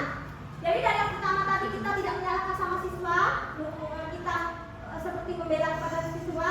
Kemudian yang kedua kita tadi memvalidasi tindakan yang salah. Dan yang ketiga yaitu prosesnya menanyakan keyakinan. Seperti contohnya keyakinan apa yang telah kalian langgar misalkan kepada siswa ya. Lalu bagaimana cara kita memperbaikinya misalkan seperti itu ya Bapak Ibu ya dalam proses menanyakan keyakinan. Kamu ingin menjadi orang seperti apa? Misalkan kata-kata yang seperti itu.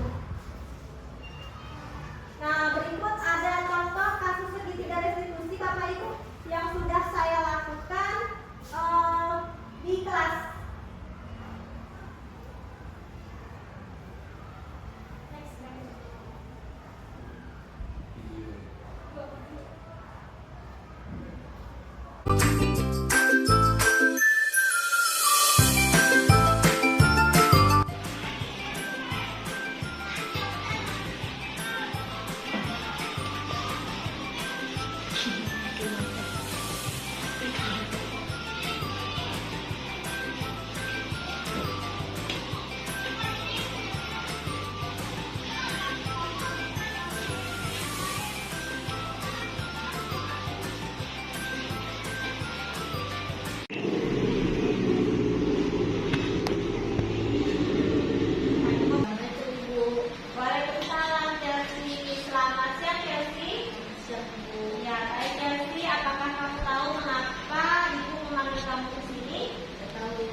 Chelsea untuk mencari solusi supaya Chelsea tidak mencontek lagi ya. Nah, Chelsea pasti punya alasan mengapa Chelsea bisa sampai mencontek.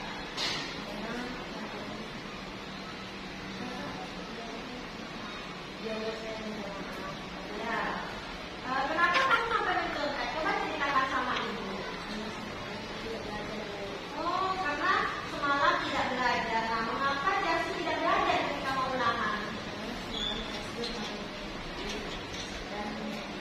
Oh, karena Chelsea main sama adik, kemudian main HP, sehingga Chelsea tidak belajar. Itu. Karena tidak belajar kan, jadi pas ada soal ulangan, Chelsea tidak bisa mengerjakan. Baik Chelsea, masih ingat tidak dengan keyakinan kelas yang pernah kita buat sebelum-sebelumnya kita buat bersama-sama dengan teman-teman yang kelas? Masih ingat. Coba apa keyakinan kelas yang Chelsea ingat? Jujur dalam belajar. Oke, jujur dalam belajar dan bertindak. Nah, Chelsea yakin tidak bahwa sifat jujur itu sangat penting dan diperlukan dalam diri kita. Yakin ya?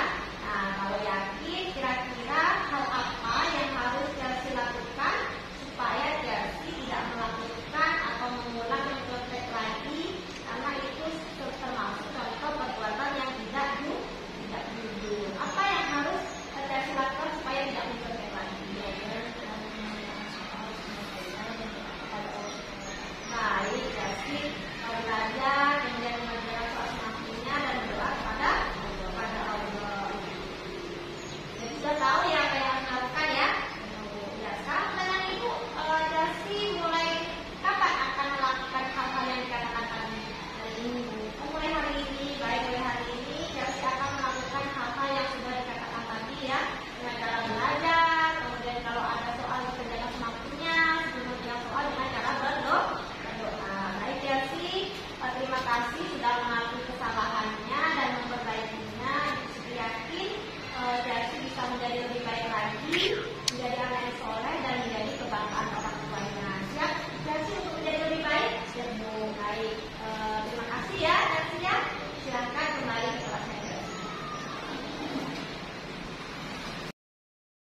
sebagai contoh nanti, bukan saya menggurui Bapak Ibu ya, kita hanya berbagi ilmu, contoh bagaimana cara kita menangani siswa yang bermasalah di kelas. Artinya kita hindari lagi dengan bentuk hukuman, kita hindari lagi dengan bentuk sebagai teman, tetapi pada saat kita menyelesaikan masalah kepada siswa, yaitu dengan langkah segitiga restitusi yang barusan kita tayangkan.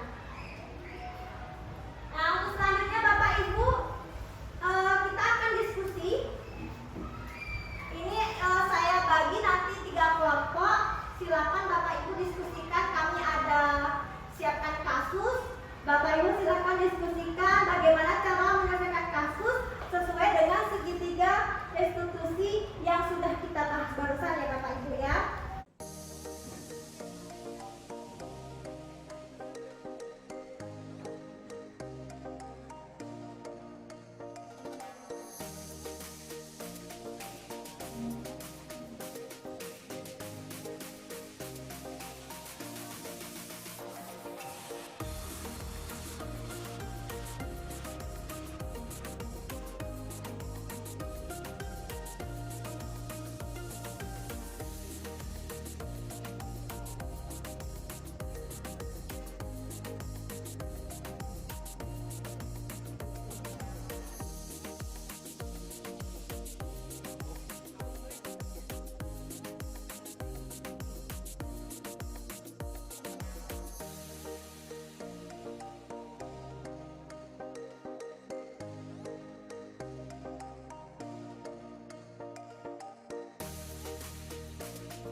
Kemudian dia untuk memutuskan untuk jajan. Oh, keluar jajan. Ternyata si Ciko keluar Jajan untuk jajan. ke warung di depan sekolah itu tadi. Jajan Iya, sambil menikmati jajan, Siko tadi ini apa? Apa pilihannya jadi? Beli apa dia nih? Beli Anda beli segala sesuatu, memanggil. Sebelum dia membeli makanan tadi, ada orang yang manggil. Siapa yang manggil itu? Oke, ini dilihat dari panduan observasi dan refleksi segitiga restitusi itu dari praktiknya itu di sini ada tugas sebagai observ atau pengamat, yaitu pertama mengobservasi jalannya percakapan siswa sesuai dengan checklist di bawah, berikan tanda centang di tengah. Yang kedua, mencatat kata-kata penting yang muncul dari percakapan. Adapun yang ketiga, memimpin sesi singkat setelah percakapan selesai dilakukan. Adapun panduan di bawah ini, di sini ada poinnya ya Bu. Dari poin observasi ini, bahwa membuka percakapan dengan ramah.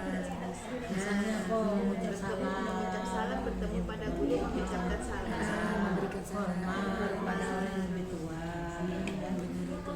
menggali cerita dari sudut pandang murid. Misalnya murid bercerita, Kita harus mendengarkan apa yang ada dari pikiran anak itu supaya kita menanggapi apa yang dia inginkan inginkan anak itu. disampaikan menggali alasan murid dalam melakukan tindakan tersebut.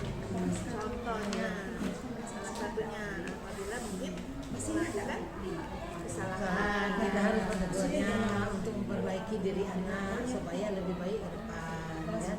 Nah, terus kedua mungkin kurangnya aturan sekolah, salah satunya lupa memakai dasi ataupun topi. kita harus selalu mengingatkan supaya setiap hari harus pakai atribut sekolah untuk mengikuti disiplin sekolah.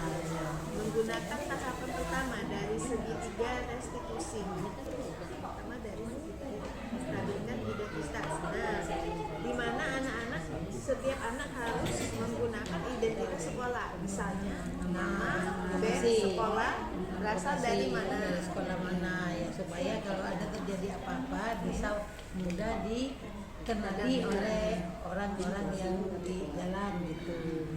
Menggunakan tahapan kedua dari segitiga restitusi validasi tindakan yang salah. Misalnya anak murid melakukan kesalahan. Nah, itu tadi kita harus menegurnya supaya lebih baik ke depan. Tidak boleh diulangi perbuatan yang tidak baik.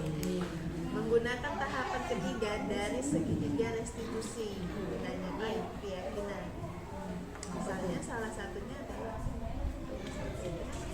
Ya, yakin apa? Pak.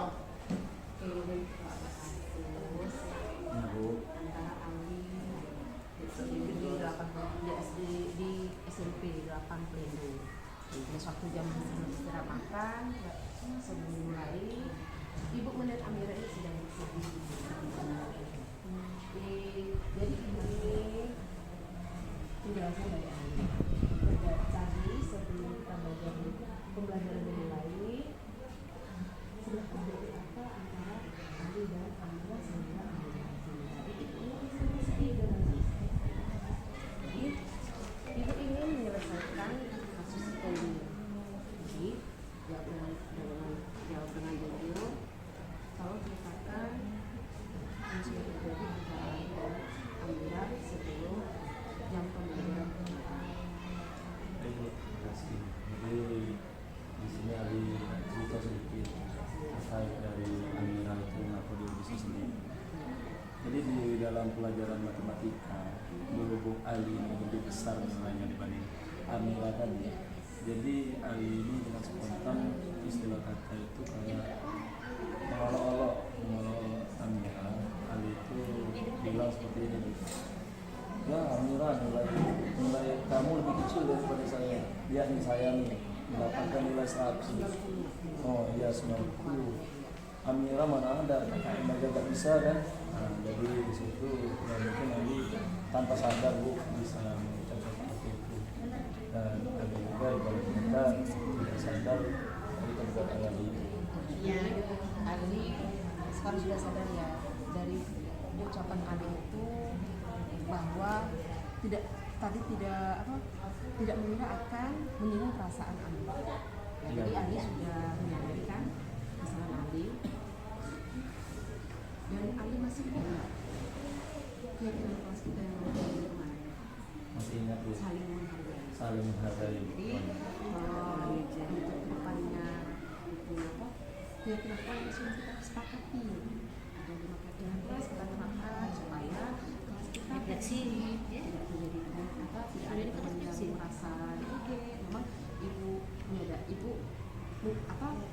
mungkin Ali itu tidak mengira bahwa Amir akan tersinggung, tapi tapi dengan demikian kami menyadari bahwa dalam perbuatan yang kurang baik tidak akan diulangi lagi. Jadi kita kalau misalnya kita sedang berbicara dengan Allah, kita pikirkan dulu kira-kira itu akan menyebabkan kami atau tidak sesuatu.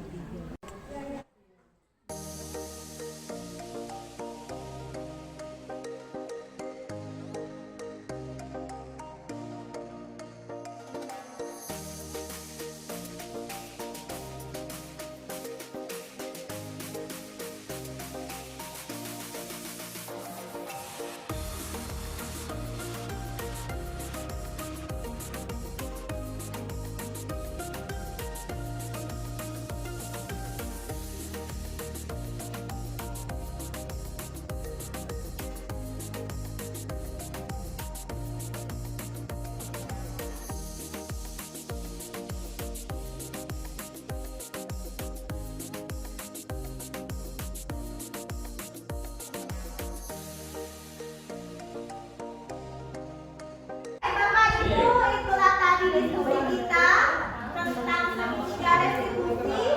Terima kasih sudah berkolaborasi dan berdiskusi dengan baik. Berarti dari sini saya lihat Bapak Ibu sudah sangat paham sekali bagaimana caranya kita menyelesaikan masalah di kelas, bagaimana caranya kita melakukan segitiga restitusi. Artinya jika siswa itu salah, kita sebagai guru tidak langsung menghakimi dia, tetapi kita tanya dulu penyebabnya Bapak Ibu ya, dan bagaimana cara menyelesaikan masalah. Karena siswa itu sendiri dalam segitiga restitusi ini, siswa itu sendiri yang mencari penyelesaian masalah. Kita sebagai guru hanya memfasilitasinya ya Bapak Ibu. Terima kasih atas diskusinya yang baik hari ini.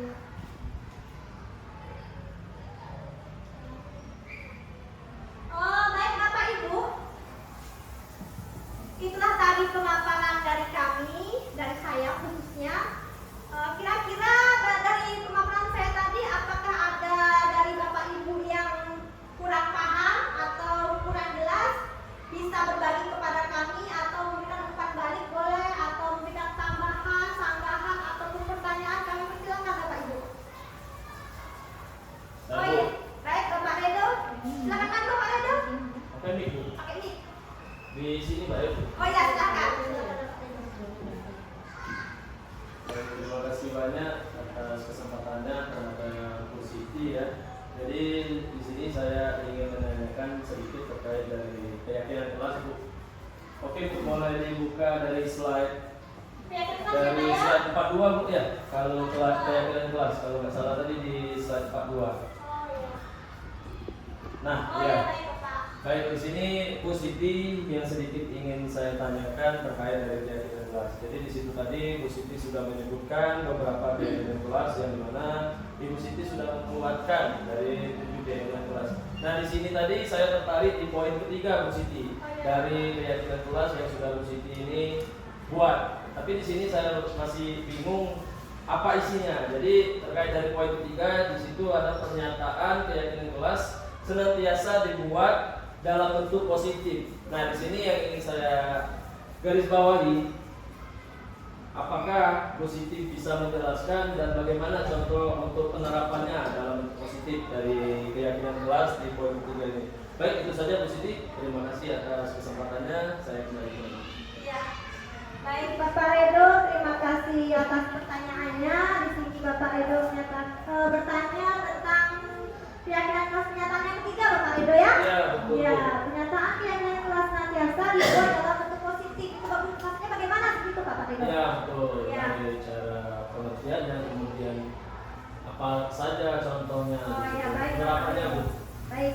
Ya, jadi Bapak di sini ada tadi sudah saya jelaskan beberapa cara membuat keyakinan kelas. Salah satunya kita membuat keyakinan kelas itu dalam bentuk kalimat positif Bapak. Jadi maksudnya pada saat kita membuat kalimatnya itu bernilai positif. Artinya tidak seperti contohnya seperti ini. Kalau kita membuat keyakinan kelas misalkan tidak datang terlambat. Nah kata tidak itu kan kalimat negatif Bapak ya. Nah kita ganti Bapak. Kira-kira bagaimana kalau kita ganti dengan tidak datang terlambat itu tadi? Menjadi kalimat positif bagaimana kira-kira? Nah benar sekali, kita ganti dengan datang tepat waktu, itu kan kalimatnya positif Bapak ya, tidak ada kalimat negatif di situ, tidak menggunakan tidak? Benar, jangan menggunakan kata jangan. Terima kasih sudah menambahkan. Jadi seperti itu contohnya Bapak Redo.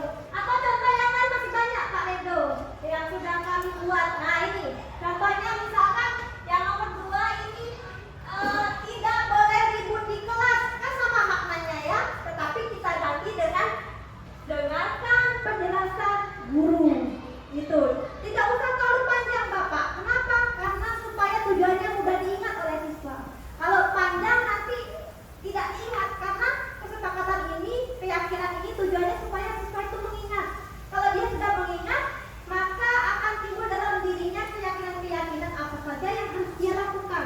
Kalau panjang nanti tidak pernah diingat. Seperti itu. Contoh satu lagi Bapak Redo ya.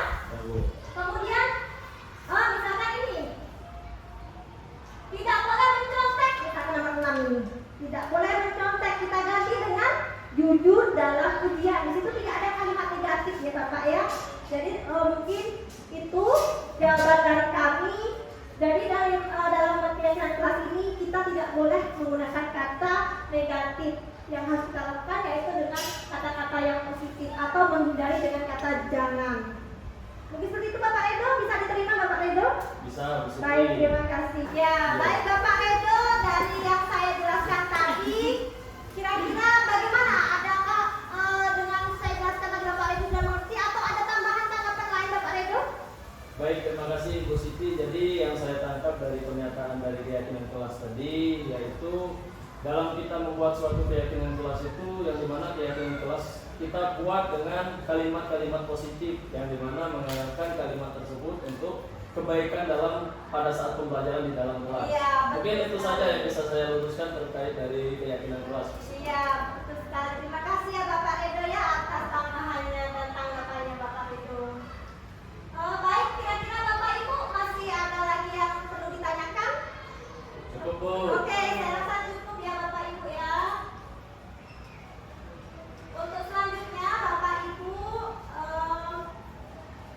Bapak Ibu, untuk selanjutnya saya meminta kepada Bapak Ibu nanti memberikan refleksi tentang apa saja yang sudah kita pelajari hari ini Bapak Ibu ya. Nanti kita bergiliran semuanya bagaimana pemahaman Bapak Ibu terhadap budaya positif yang sudah saya jelaskan hari ini. Assalamualaikum warahmatullahi wabarakatuh.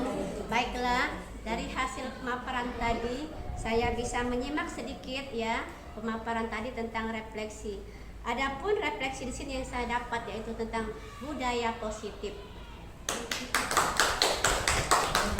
Baiklah, hasil dari refleksi yang dipaparkan oleh kawan CGP, maka yang kami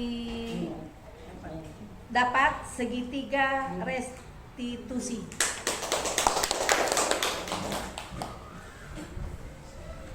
Baiklah, dari pembelajaran hari ini yang saya dapatkan refleksinya yaitu tentang 5 kontrol posisi guru.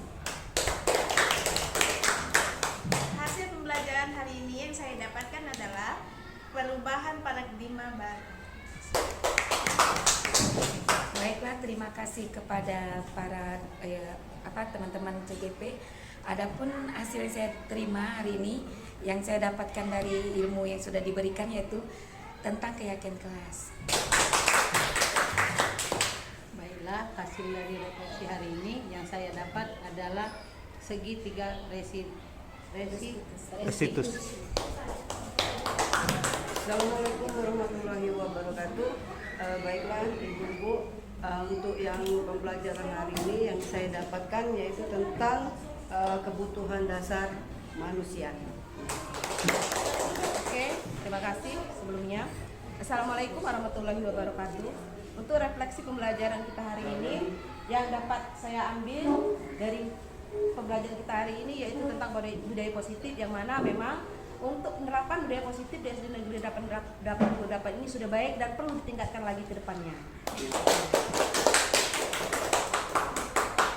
Assalamualaikum warahmatullahi wabarakatuh. Pertama-tama terima kasih untuk rekan CGP atau 11 untuk terkait dari materi hari ini yang sudah saya petik mengenai segitiga restitusi, yaitu terkait bahwasanya kita itu harus menghilangkan isu-isu sosial di dalam segi pelajaran.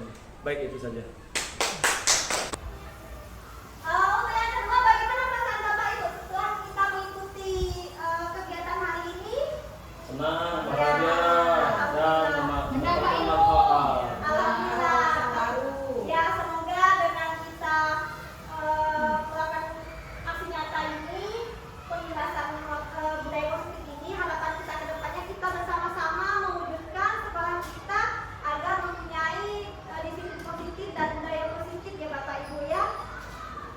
Baik, untuk kesimpulannya dalam kesempatan kali ini yaitu dalam penerapan program disiplin positif, hendaknya guru memiliki standar kepribadian profesional dan sosial yang baik, di mana guru mampu merefleksikan dirinya dalam posisi kontrol saat ini.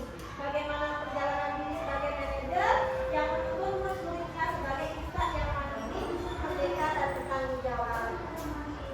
Sebelum saya mengakhiri, Bapak Ibu ada pantun birulah seperti kolam. Ikan paus pandai menyelam. Dari lubuk hati yang paling dalam, saya tutup pemaparan saya dengan salam assalamualaikum warahmatullahi wabarakatuh. Waalaikumsalam warahmatullahi wabarakatuh. Baik, Bapak Ibu, terima kasih atas kesempatannya dan kehadirannya. Luar biasa. Assalamualaikum warahmatullahi wabarakatuh. Saya selaku pimpinan Sekolah Dasar SD Negeri 88 Palembang sangat mengapresiasi sekali dengan adanya kegiatan guru-guru CGP Angkatan ke-11 SD Negeri 88 ini, yang mana menyelenggarakan pelaksanaan yaitu pembiasaan budaya positif serta menyelaraskan proses ya dan nilai guru CGP yang diselenggarakan, dan mengharapkan apa yang diimplementasikan kepada kawan-kawan sesama guru CGP akan mendapat nilai-nilai dan kolaborasi yang tinggi dan menghasilkan budaya kebiasaan ini akan diterapkan juga kepada siswa-siswa SD Negeri 88. Apa yang sudah dilaksanakan secara bergantian satu persatu mengungkapkan, mengapresiasikan pelajaran budaya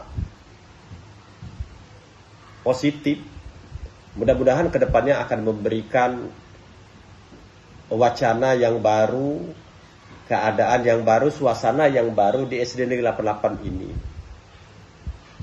Dan sekali lagi, saya selaku pimpinan di SD Negeri 88 ini sangat mengapresiasi kepada seluruh guru penggerak Angkatan 11 ini. Mudah-mudahan apa yang mereka sampaikan kepada sesama atau satu sejawat akan menghasilkan hasil yang luar biasa untuk guru-guru, untuk siswanya, untuk guru CGP-nya masing-masing. Itu saja yang dapat saya sampaikan. Mudah-mudahan ada manfaatnya semua. Sekali lagi saya apresiasi kepada guru penggerak Angkatan 11, khususnya Sekolah Dasar SD Negeri 88 ini. Semoga yang belum akan bisa mengikuti jejak-jejak kepada yang terdahulu. Hasilnya akan baik semua. Terima kasih, mudah-mudahan bermanfaat bagi kita semua, khususnya Sekolah Dasar SD Negeri 88. Wabillahi taufiq wal hidayah. Assalamualaikum warahmatullahi wabarakatuh. Assalamualaikum warahmatullahi wabarakatuh. Perkenalkan, nama saya Muhammad Edi Pratama dari guru SD Negeri 88 Palembang, yaitu salah satu rekan kerja dari Ibu Siti Nur Hasanah. Di sini terkait dari diseminasi yang sudah disampaikan dari Ibu Siti Nur Hasanah terkait dari disiplin positif ataupun budaya positif, itu sangat menginspirasi dan sangat memotivasi guru-guru untuk rekan-rekan sejawat bagaimana cara memperlakukan peserta didik, yang dimana tujuan dari sini budaya positif untuk merubah paradigma guru menjadi paradigma baru yang terkait dari berpusatnya pembelajaran itu pada peserta didik. Harapan saya untuk kegiatan diseminasi yang sudah dilakukan positif, harapan saya itu sekolah SD Negeri 88 Palembang ini menghasilkan siswa-siswa yang cemerlang, siswa-siswa yang bisa memberdayakan budaya positif dan melakukan kedisiplinan serta menumbuhkan budaya positif di SD Negeri 88 Palembang ini. Mungkin itu saja dari saya, Muhammad Ridho Pratama. Terima kasih. Assalamualaikum warahmatullahi wabarakatuh.